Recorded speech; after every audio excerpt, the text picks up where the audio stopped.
The chapter is fabric from fiber. In this video, we'll see how do we obtain fabric from fiber.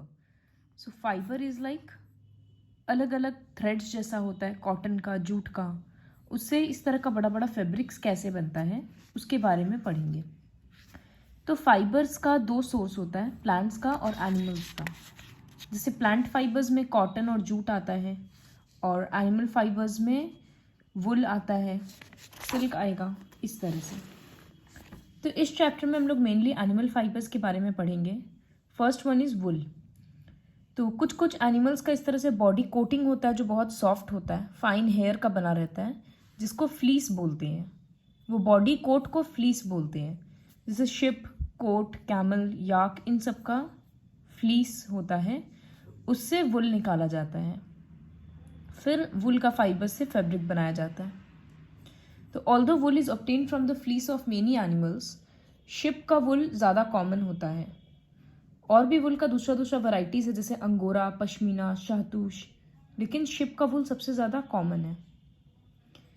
Ship का breeding ज़्यादातर हिमाचल प्रदेश, पंजाब और जम्मू कश्मीर, राजस्थान, हरियाणा, गुजरात, ये सारे states में किया जाता है।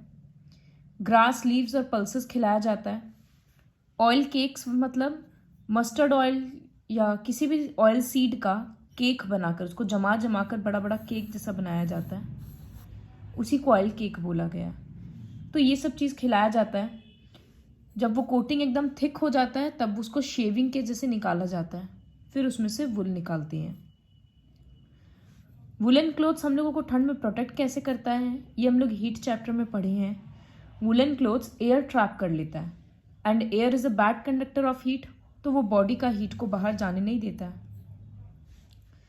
मेकिंग वुल फ्रॉम फ्लीस, तो ये देखो, जैसे इसमें शेविंग कर रहा है ये, तो पूरा बाहर का बॉडी कोट उतार रहा है। So this process is shearing.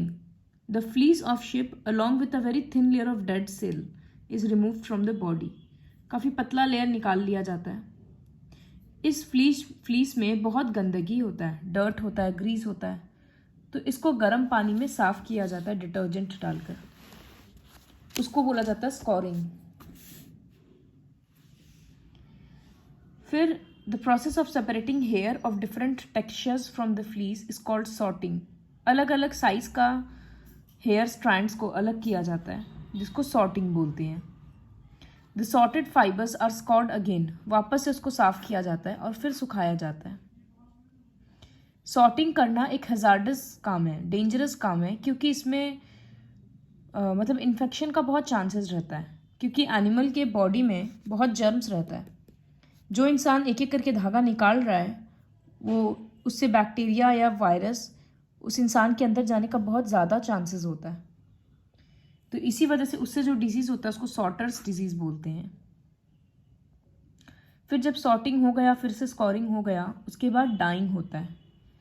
Natural colour या तो वाइट, ब्राउन या ब्लैक होता है, तो उसको अलग अलग कलर्स में डाई किया जाता है। फिर spinning, the raw and dyed fibres are then twisted together to make threads called yarn. उससे एक एक बड़ा बड़ा धागा निकाला जाता है, फिर उसका यार्न बनाया जाता है, बॉल्स।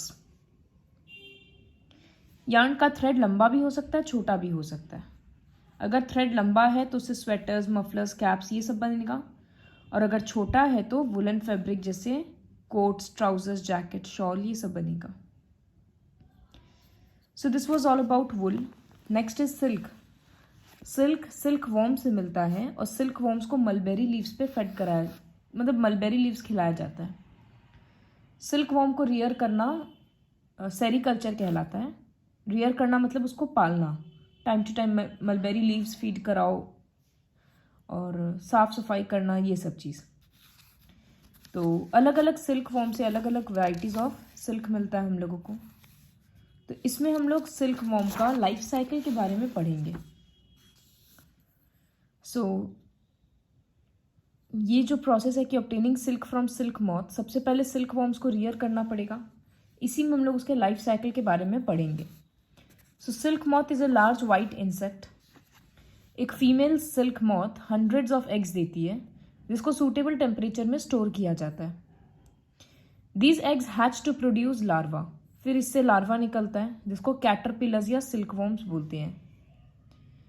25 to 30 डेज तक इनको फ्रेश कंटेनर में रखा जाता है और अच्छा पत्ता खिलाया जाता है मलबेरी लीव्स का, ताकि इसका साइज बड़ा हो। फिर कैटरपिलर अपने मुंह से एक लिक्विड सिक्रीट करता है और ये लिक्विड जब एयर के कांटेक्ट में आता है तो हार्ड हो जाता है और थ्रेड के जैसा बन जाता है, जो प्रोटीन का एक्चुअली बना हुआ होता है।